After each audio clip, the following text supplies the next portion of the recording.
He remembered the day the first strange ships appeared in the skies above the outer rim.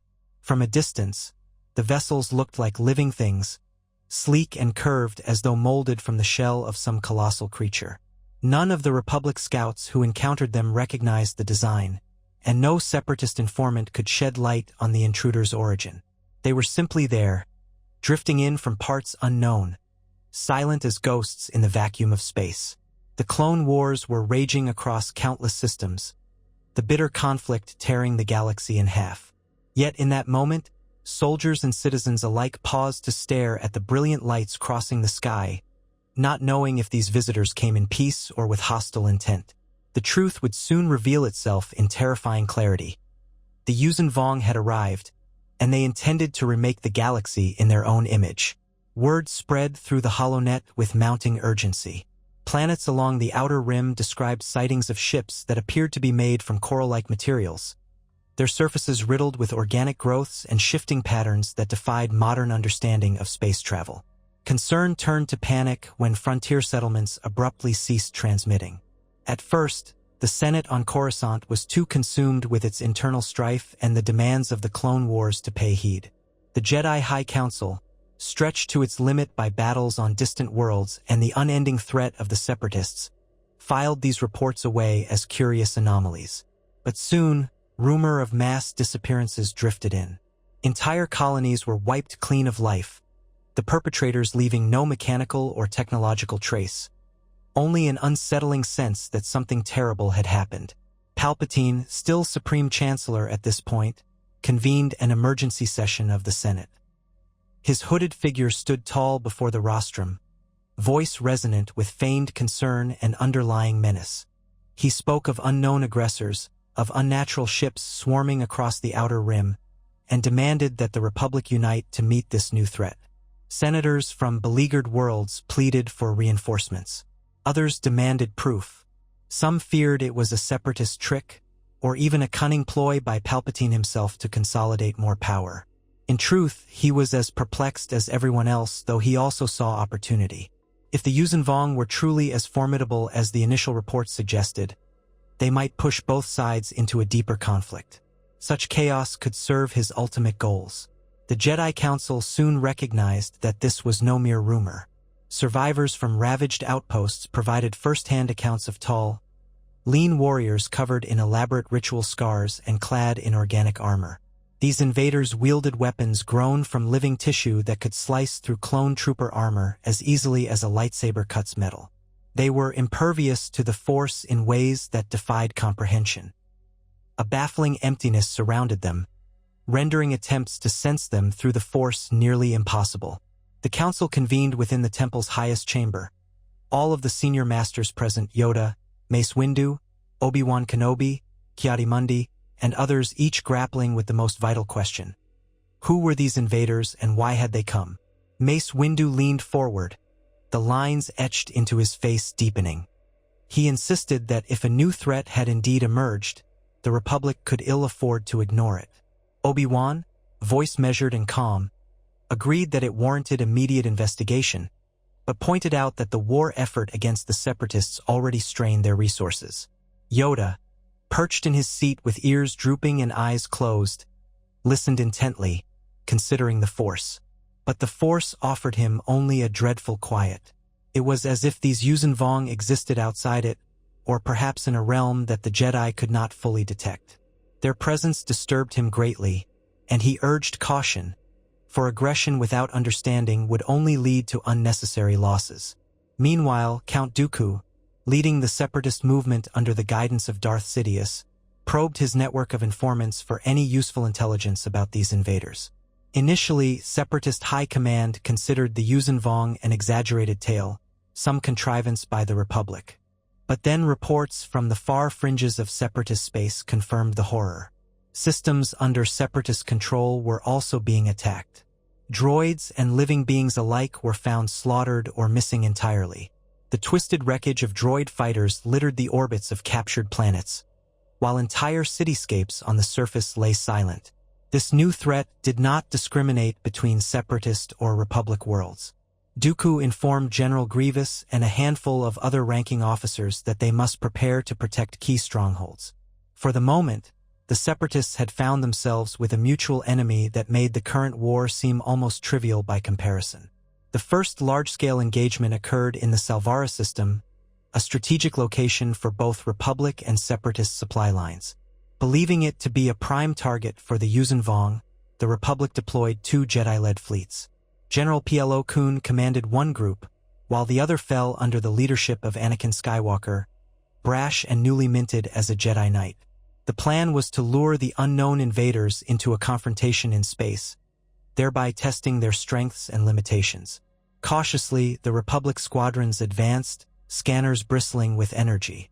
Then the living ships emerged from hyperspace with uncanny precision. They were a riot of organic shapes, seemingly pulsing and shifting of their own accord. The largest among them was the size of a Republic Star Destroyer, yet carried no known mechanical engine signature. The ensuing battle surpassed imagination. Turbolaser fire hammered the Yuuzhan Vong vessels, but some kind of organic shielding absorbed or deflected the energy. Then, as if in retaliation, the invaders launched swarms of small, coral-like fighter analogs that darted in unpredictable patterns. They spat molten projectiles that ate through Republic hull plating in seconds. The clones fought valiantly, starfighter squadrons weaving through chaotic dogfights. Anakin led a bold charge in his yellow starfighter, trying to assess the enemy's weaknesses. He managed to slip through a gap in their lines, unleashing a volley of proton torpedoes that found a soft spot in a Corvette-sized Yuuzhan Vong ship. The explosion was catastrophic, surprising even the invaders. For a moment, the Republic dared to hope they might hold their own. But their relief was short-lived. More Yuuzhan Vong cruisers surged forward, unbound by fear or caution. The Jedi could sense no emotion from them, only an intense ferocity that was sickening in its purity. Plo Koon was forced to withdraw his damaged vessels. Anakin's squadron took heavy losses, his clone wingmen outmatched by the organic ordnance that seemed to hunt them with relentless purpose. Republic command scrambled to sustain a coherent defensive line, but the Yuuzhan Vong tore through it, driving the battered Jedi forces to a frantic retreat. The Salvara system fell within days. The Republic's battered ships limped home, carrying a fraction of the men and material that had ventured out. Reports indicated total devastation to the colonized worlds in Salvara, as if the Yuuzhan Vong had descended en masse, capturing or slaughtering entire populations. Similar stories poured in from Separatist space. In one of the most dramatic episodes, General Grievous led a massive droid armada to defend a critical shipyard. When the Yuuzhan Vong appeared, Grievous struck with characteristic ruthlessness. The droids, unencumbered by fear, marched relentlessly forward, but the Yuuzhan Vong answered with living beasts that swarmed onto the hulls of battleships, tearing through bulkheads as easily as rankers crush bone. Grievous' cyborg mind raced, calibrating tactics, attempting to adapt. He discovered that the droids' mechanical nature rendered them unsusceptible to certain forms of Yuuzhan Vong psychological warfare. Yet the droids could still be physically torn apart by the invaders' biotechnology. Despite Grievous' cunning, the shipyard eventually fell, leaving the Separatists to retreat in disarray. The general himself barely escaped, venting his frustration in a violent rampage through his own command deck.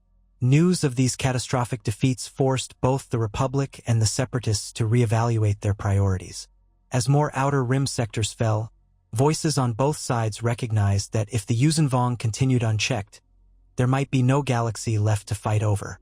In the shadows, Darth Sidious considered how he might twist the situation to his advantage. There was potential in sowing further chaos, but the Yuuzhan Vong posed a genuine existential threat that could derail his carefully laid plans. It was a delicate calculation. If he allowed the Yuuzhan Vong to weaken both the Republic and the Separatists too much, he could risk losing all avenues for his eventual rise to emperor. Conversely, if he tried to unite the galaxy too soon against this alien threat, he might sacrifice his secret manipulations. Secret conferences began between certain senators, Jedi representatives, and even reluctant Separatist delegations. Anakin and Obi-Wan were dispatched to one such covert meeting on the planet Aderlon, neutral territory far from the core battle zones of the Clone Wars. The planet's shimmering purple skies and tranquil seas offered a stark contrast to the rising tide of violence beyond its borders. This meeting included a variety of participants: Republic commanders, a small retinue of Jedi, Separatist officials, and local planetary governors who simply wanted to protect their worlds.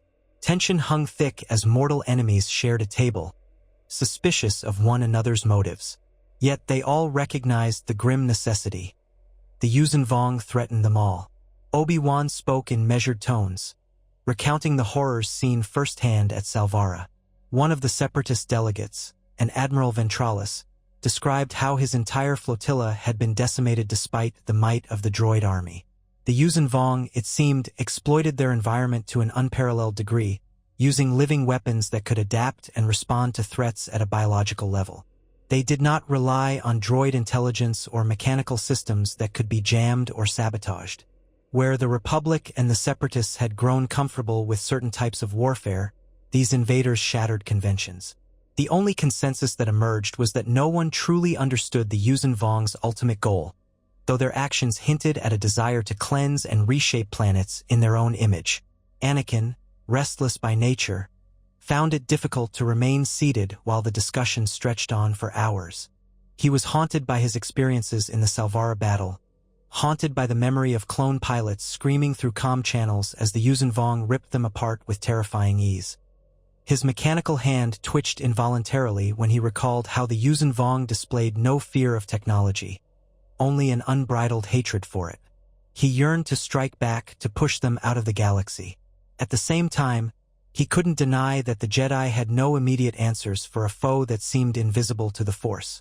Even Obi-Wan, typically so composed, seemed unsettled by their inability to sense the invaders. As these clandestine talks continued, planets fell.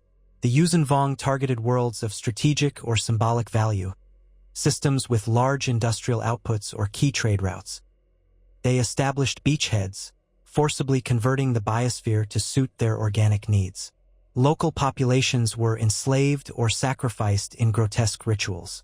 Reports emerged of entire cities transformed into alien breeding grounds, twisted monstrosities shaped from the remains of the local fauna and forced to fight for their new masters.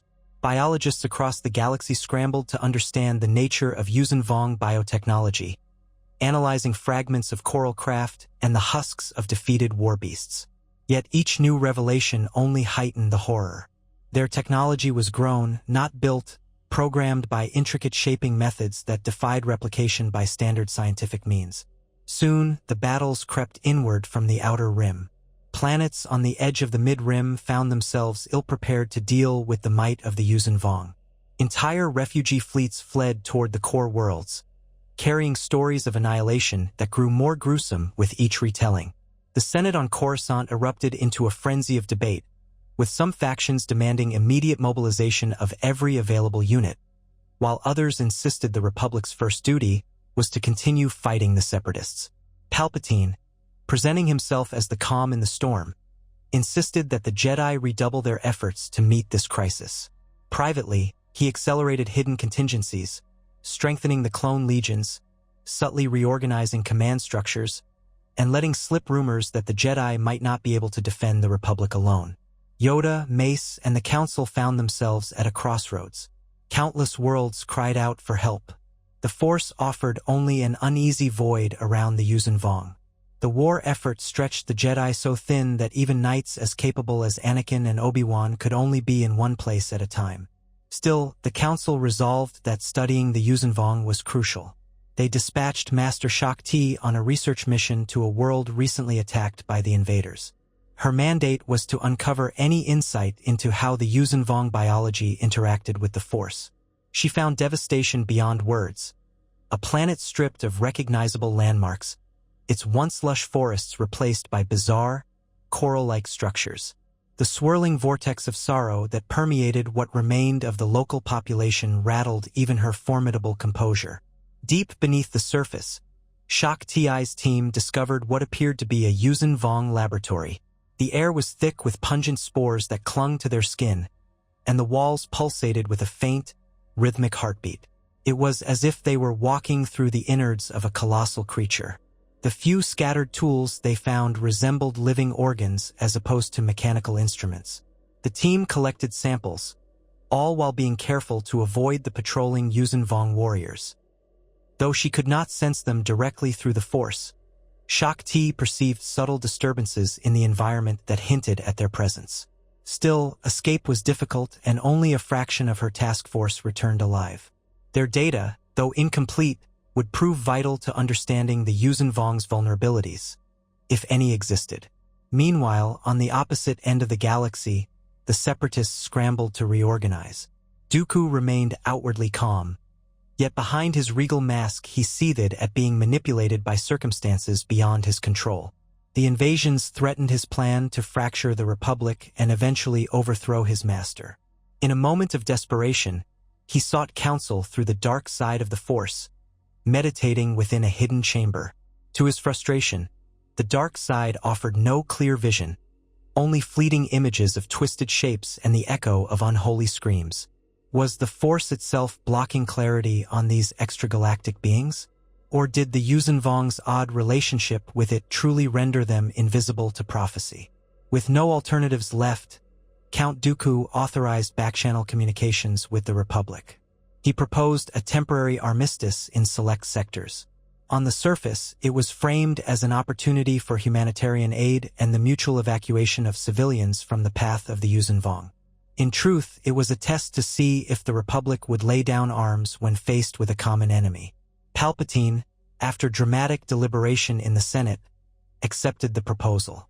Though numerous senators decried negotiating with terrorists, the tides were turning. People throughout the galaxy demanded that the two warring sides address the more immediate crisis. A tenuous ceasefire took effect along certain fronts, and for the first time in years, there was a lull in the Clone Wars. This fragile peace opened the door to unprecedented cooperation. Under carefully mediated agreements, Republic fleets escorted Separatist refugees out of danger zones, while Separatist medical personnel assisted in triaging wounded clone troopers on battered outposts. On neutral worlds, delegates from both sides convened to share intelligence on Yuuzhan movements and technology. Some predicted it was a trap by Dooku. Others suspected Palpatine was orchestrating a grand ruse to lure the Separatists into vulnerability. Nonetheless, the cost of ignoring the Yuuzhan was too high for either side to risk playing petty power games outright. The galaxy held its breath, waiting to see if cooperation might succeed where endless war had failed. But the Yuuzhan pressed inward, unrelenting. Their forces splintered into multiple spearheads, each driving into new territory. Smugglers made fortunes ferrying refugees away from the front lines, while the Hutt cartels found themselves forced to defend their own slice of space.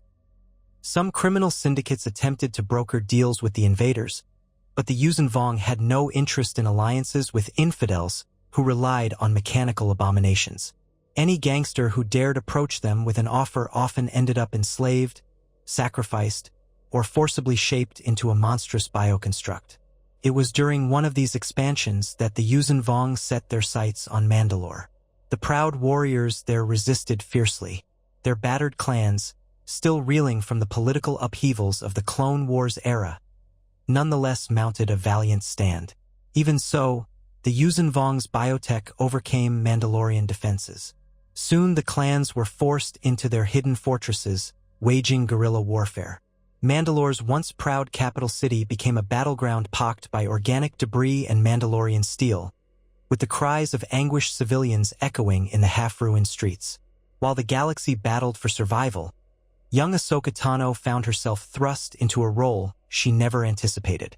Having fought alongside Anakin Skywalker in the Clone Wars, she was already known for her skill and bravery, but nothing had prepared her for the horrors inflicted by the Yuuzhan.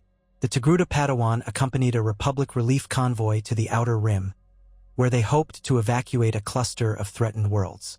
She faced monstrous war beasts that radiated a presence of living malice, though still she could not sense them in the Force. The experience tested her resolve, as well as her compassion. Overwhelmed refugees looked to her as a symbol of Jedi hope. For the first time, Ahsoka confronted what it meant to be a leader in the face of such despair. Even as a Padawan, She understood that her lightsaber alone would not be enough to turn the tide. Anakin, Obi-Wan, and several other Jedi Knights worked to assemble a specialized strike force to probe Yuuzhan Vong territory, searching for any secret that might provide an edge. They called upon unique talents within the Order, Jedi healers, telepaths, and those gifted with unorthodox applications of the Force. The plan was to infiltrate a major Yuuzhan Vong staging area in the Dalarash sector, believed to be a hub of their shaping activities. This infiltration would be extremely risky, but if they could capture or destroy key biotech production lines, they might slow the invasion. Despite the new spirit of cooperation, the mission was kept strictly off the books, for fear that a separatist spy might tip off the Yuuzhan Vong. The infiltration team jumped into the Dalarash sector under cloak of darkness, using advanced sensor bafflers. They avoided detection by hugging the system's outer asteroid belt. Through a rift in the swirling rocks, they glimpsed the imposing shape of a Yuuzhan Vong shipyard. Vast coral spires stretched between asteroids, connected by living bridges that pulsed with faint bioluminescence. Thousands of smaller craft milled about, each seemingly alive, like a swarm around a hive. The Jedi used every trick they knew, force illusions, cunning navigational maneuvers, but the feeling of emptiness from the Yuuzhan Vong pressed against their senses like a suffocating darkness. Upon landing on a small asteroid, they donned specialized suits to traverse the vacuum. Under the guidance of Jedi Master Kit Fisto, known for his calm optimism, the group carefully approached one of the coral spires. They discovered living tunnels riddled with membranes that opened and closed like sphincters, controlling access from one chamber to another. If not for the suits, the harsh environment alone would have killed them instantly. As they progressed, they found enslaved workers of various species toiling under the watchful eyes of Yuuzhan Vong overseers. Some of these workers had already been shaped, their bodies altered in grotesque ways to fulfill specific tasks. The Jedi felt a surge of compassion and revulsion in equal measure. By a stroke of fortune, the infiltration team stumbled upon a chamber housing what appeared to be Yuuzhan Vong knowledge repositories, organic sacs pulsating with bioluminescent patterns that might serve as data storage. This was an unprecedented opportunity. Kit Fisto, with assistance from the team's tech specialist, attempted to glean what they could from these living databases, though the technology was unfathomable by standard measures. Meanwhile, Anakin led a small squad deeper into the structure, hoping to disrupt the energy or nutrient feeds that powered the shipyard. While they succeeded in setting charges at critical junctures, their luck ran out. A squad of Yuuzhan Vong warriors, each towering with corded muscles and brandishing amphistaffs, descended upon them. Lightsabers ignited, casting brilliant glows within the organic corridor. Anakin fought with characteristic aggression. Fueled by the frustration and sorrow he felt for the countless lives lost to these invaders. His blade met the Yuuzhan Vong's serpentine amphistaffs with crackling energy. The invaders didn't falter. Even as Anakin used the Force to enhance his reflexes, the emptiness around the Yuuzhan Vong made his predictive abilities less reliable. He narrowly avoided a lethal blow thanks to a last-second warning from the Force. A fellow Jedi wasn't so lucky, impaled through the abdomen by a thrashing amphistaff. The corridor exploded into violence. Despite grievous losses, Anakin's team managed to detonate the charges. The living structure convulsed, organic pylons tearing from the asteroid's surface. Air vented explosively, along with black, viscous fluids that might have been the shipyard's lifeblood. Master Fisto and the others raced back to their ship, data sacs in tow as klaxons, whether mechanical or organic in nature, they could not tell, filled the corridors with bone-rattling sound. Yuuzhan Vong coral skippers swarmed in pursuit once they launched, and the Jedi used improvised maneuvers to break free from the chaos. At last, they made the jump to hyperspace, battered but victorious. The infiltration had succeeded, albeit at a high cost. Several Jedi perished, and those who survived bore emotional scars that would not fade soon. Yet they had something new, a glimpse into the Yuuzhan Vong's strategic goals. Though the data remained cryptic, it hinted at large-scale terraforming campaigns aimed at the core of the galaxy. Back at Coruscant, the news spread like wildfire. The infiltration's success emboldened some, rekindling a spark of hope. If a small team could strike at the heart of a Yuuzhan facility, perhaps the invaders were not so invincible. However, the cost of the operation was sobering, reminding the Republic that this war would be unlike any they had fought before. Mace Windu, having reviewed the intelligence, convened with the Council to plan next steps. They urgently dispatched specialized Jedi to analyze the recovered data sacks, hoping to unlock the secrets of the Yuuzhan's biotech, particularly their unique armor and weapons. The Council also debated forging a more robust alliance with the Separatists, if only to bolster combined military strength.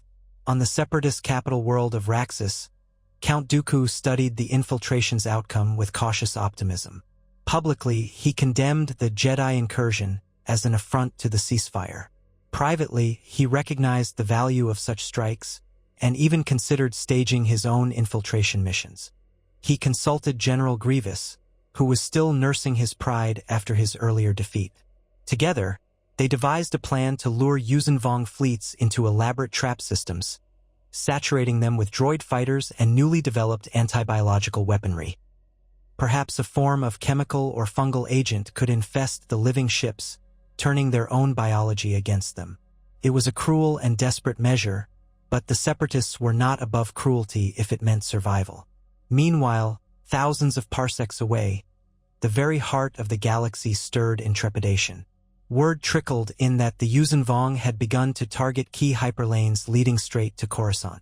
The Republic capital, still reeling from internal debates and the pressures of the Clone Wars, braced for an onslaught. Palpatine took this opportunity to push for more emergency powers, claiming that only a unified chain of command could possibly coordinate the Republic's defense against such an existential threat. Senators who had once vociferously opposed granting him additional authority found themselves pressured by panicked constituencies. Through subtle manipulation, Palpatine continued to centralize power into his office, though few recognized the depth of his machinations. Darth Sidious, the true identity of Palpatine, finally convened with Dooku through a secure holoprojection. Cloaked in shadows, the two Sith Lords argued the implications of the Yuuzhan incursion. Sidious demanded that Dooku continue to stoke the flames of conflict, ensuring the Jedi remained overextended and uncertain. The Yuuzhan, in Sidious's view, could serve as a catalyst for the final downfall of the Republic if handled correctly. Yet even Sidious admitted that these invaders were an unknown factor that could spiral out of control. Dooku proposed that once the Yuuzhan had softened the galaxy, the Sith would step in to either negotiate an alliance with them, if they proved rational, or betray them when the opportunity arose. Sidious, lips curling in a cold sneer, warned that forging any deal with the Yuuzhan would be precarious. They despised the mechanical and revered pain in ways that might not align with Sith objectives. Still, the possibility remained, and the Sith always kept their options open. As the war escalated, countless Jedi Knights scattered throughout the galaxy, each facing unimaginable challenges. Master Luminara Unduli coordinated evacuations on the besieged planet of Vashan-Ar, where Yuuzhan warriors hunted refugees through labyrinthine jungles.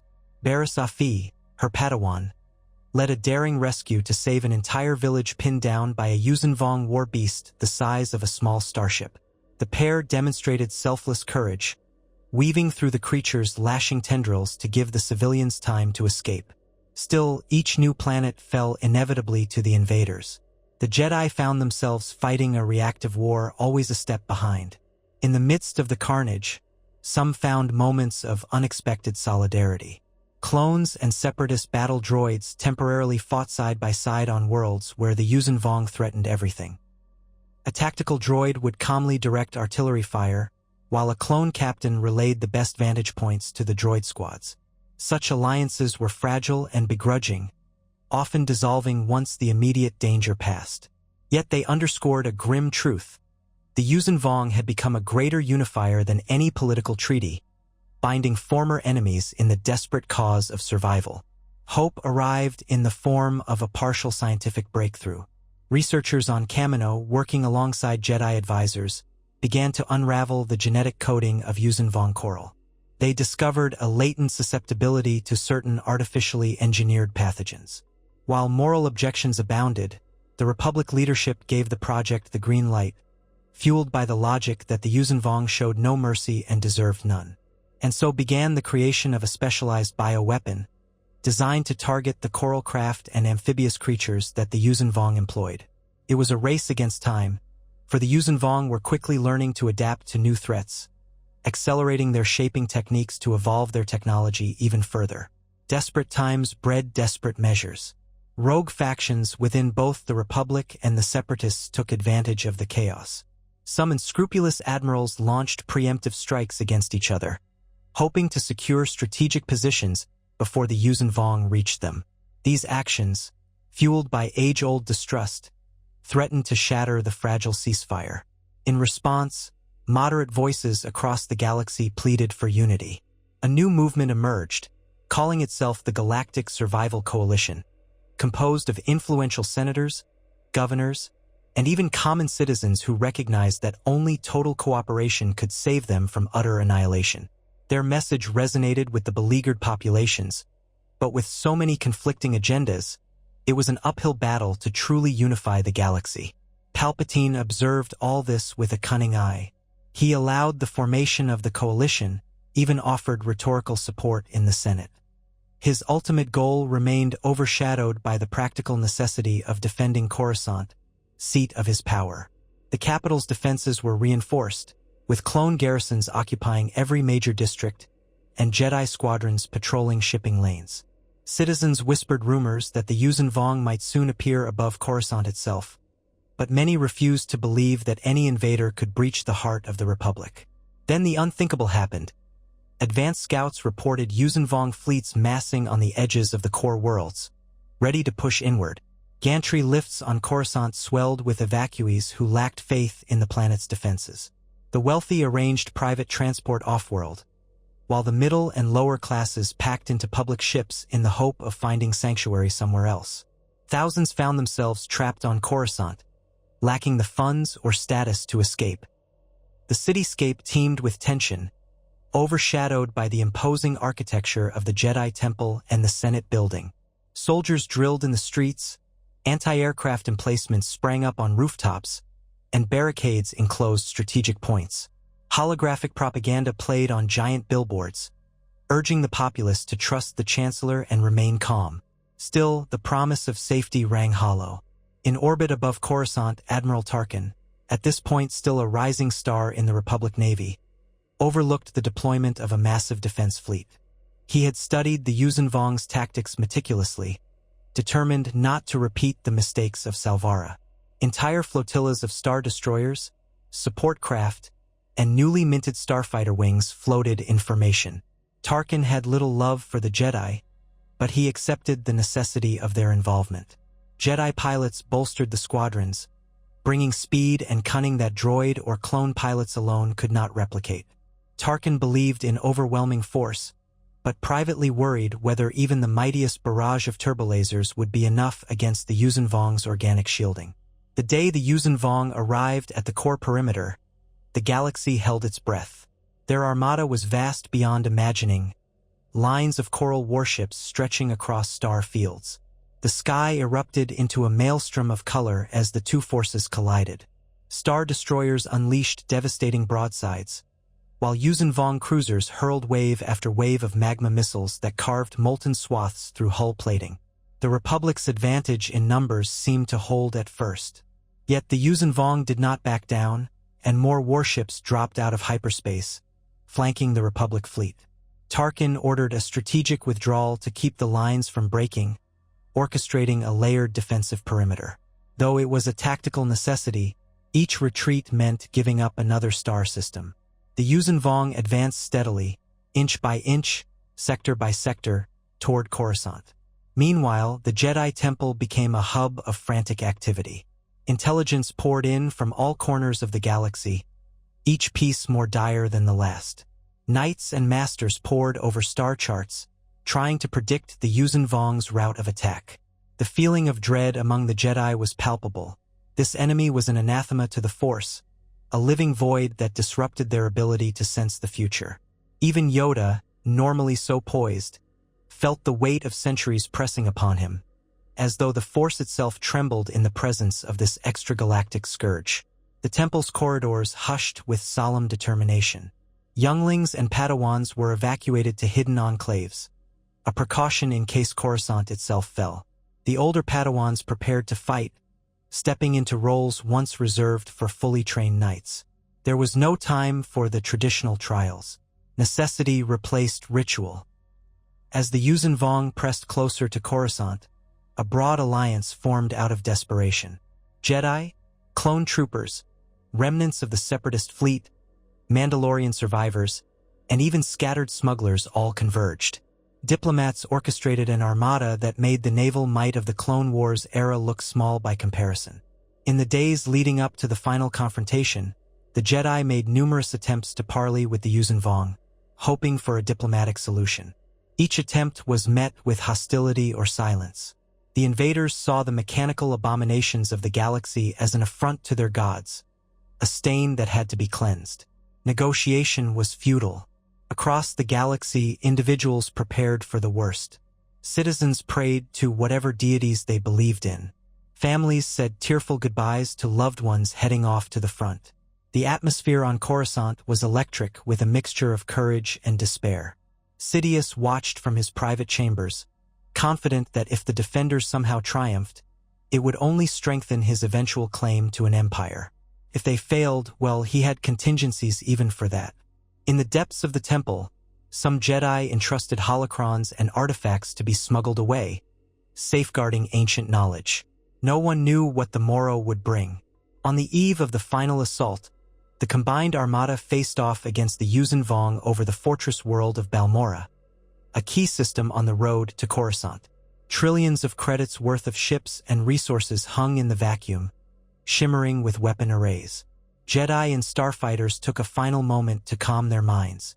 Veteran clones offered words of solidarity to rookies. Separatist droid commanders exchanged final tactical updates with organic officers, unprecedented cooperation bridging old hatreds. Each side knew this was a tipping point. Should Balmorra fall, Coruscant would stand naked against the Yuuzhan Vong's might. When the Yuuzhan Vong arrived, they did so in a wave of living ships that dwarfed even the largest Republic and Separatist battleships. Every star in the sky seemed blotted out by coral formations. The defenders unleashed the largest, most coordinated barrage in the history of the war. Ion cannons flashed, turbolasers roared, and countless starfighters swarmed. The Yuuzhan Vong answered with Dovan basils, gravity-warping organisms that swallowed beam fire and tore starships apart. The galaxy's most advanced war machines clashed with the Yuuzhan Vong's savage biotech in a dance of destruction. The horizon lit up in a mosaic of explosions. On the surface of Balmorra, thousands of landing craft disgorged Yuuzhan Vong warriors, monstrous creatures, and enslaved shock troops. The ground campaign was swift and brutal. Jedi, clones, and even Separatist allies fought side by side in the ruins of the Balmorran arms factories. Entire city blocks collapsed under the strain of titanic war beasts. The stench of smoke, blood, and acrid chemicals filled the air. Through it all, Jedi lightsabers flared with desperate intensity, each knight striving to push back an enemy that felt like a hole in the Force. The coordinated synergy of the defenders provided them small victories. A Yuuzhan Vong command beast downed here, a wave of coral skippers destroyed there. But the cost was staggering. Anakin Skywalker led a squadron of starfighters into low orbit, weaving past coral skipper formations. Despite the enemy's bizarre tactics, he managed to hold them off long enough for a group of Separatist bombers to strike a key Yuuzhan Vong capital ship. Above them, Admiral Tarkin orchestrated a strategic pincer maneuver, collapsing the Vong's left flank. For a moment, the tide appeared to turn. But the Yuuzhan Vong quickly adapted, their biotechnological sensors tracking vulnerabilities in the defenders' lines. Thousands died in the subsequent counterattack. The planet's surface erupted in flame, entire provinces drenched in the carnage. The grim battle stretched on for days, neither side yielding. The galaxy watched with bated breath as transmissions from Balmorra portrayed a near apocalypse. Finally, a convergence of effort took shape. Jedi Master Mace Windu joined forces with Count Dooku, unthinkable just months before, to assault the central Yuuzhan Vong command node. Their dual lightsabers, one amethyst, one crimson, carved a path through the enemy ranks. While their alliance was temporary and rife with suspicion, both recognized the necessity. Their combined might shattered the highest-ranking Yuuzhan Vong commander on the ground, leaving the invaders disorganized. In orbit, Tarkin hammered the leading Yuuzhan Vong capital ships, while a barrage of chemical warheads unleashed the newly engineered bioweapon. Even as some Yuuzhan Vong vessels seemed to resist, others succumbed, their living hulls withering. The monstrous biotech crumbled, vital organs sloughing off into space. In a culmination of savage attrition, the defenders finally broke the Yuuzhan Vong lines. Balmorra stood, though barely, its surface scarred and broken. Thousands of starships lay in ruin around the planet's orbit, a graveyard of twisted metal and coral. The cost to both Republic and Separatist forces was unprecedented, but they had won their first major victory. For the moment, the Yuuzhan Vong's forward momentum was halted. Though battered, the galaxy had proved it could fight back when truly united. Word of Balmorra's stand against the Yuuzhan Vong spread hope across the galaxy. Yet everyone knew the war was far from over. The invaders still held vast swathes of territory, and their capacity to adapt meant new horrors would soon emerge from their shaping chambers. The uneasy ceasefire between the Republic and Separatists threatened to unravel once more, as old grudges resurfaced. But for the first time, they had tasted a semblance of triumph against the seemingly unstoppable foe. Maybe, just maybe, the Yuuzhan Vong could be defeated. As the war ground on, smaller battles took place across countless systems. The Jedi refined their tactics, utilizing infiltration teams with specialized knowledge of Yuuzhan Vong biology. The Republic began mass production of its anti-biological warheads, while the Separatists continued to perfect new droid models designed to withstand or exploit Yuuzhan Vong weaknesses. Fragile alliances formed between local militias, planetary defense forces, and even roving bands of mercenaries who realized that the fight against the Yuuzhan Vong demanded all hands on deck. Planets that once despised the Republic now requested Jedi envoys, and systems that reviled the Separatists grudgingly admitted droid battalions. The definition of friend and foe blurred in the name of survival. The Sith continued to spin their webs. Palpatine, from his seat in the Senate, leveraged the continuing emergency to concentrate power further. His personal popularity soared in the wake of Balmorra, hailed as the Chancellor who saved the core. Dooku maintained just enough discord within the Separatists to keep the overall conflict simmering. Both realized that once the Yuuzhan Vong were ultimately defeated, or if they were, there would be a reckoning. For the moment, however, the entire galaxy was locked in the combined struggle for existence. Schemes for future dominion took a backseat to the immediate crisis. And so, the Clone Wars were overshadowed by this new, existential battle. While the conflict between Republic and Separatists never truly ended, it was forced into a second priority. Entire campaigns were fought against the Yuuzhan Vong, shaping the face of the galaxy in ways unimaginable before their arrival. The Jedi adapted, forging alliances and learning new methods to compensate for the invaders' void in the Force. The clone army, once single-mindedly dedicated to wiping out the Separatists, evolved into a multi-theater force that sometimes cooperated with old enemies. The war against the Yuuzhan Vong became the defining crisis of an era, rewriting political, military, and even philosophical constructs across known space. But beneath it all, the same questions lingered. Could the galaxy truly unite long enough to repel this terror? Or would centuries of distrust and manipulation by the Sith doom them all in the end? Would the fragile alliances break under the strain, allowing the Yuuzhan Vong to overwhelm the last line of defense? And if the galaxy survived, what would it look like once the ashes settled? The answers were far from certain, and each new dawn brought fresh reports of Yuuzhan Vong counterattacks or new invasions. Still, a spark of hope remained where once there had been only fear.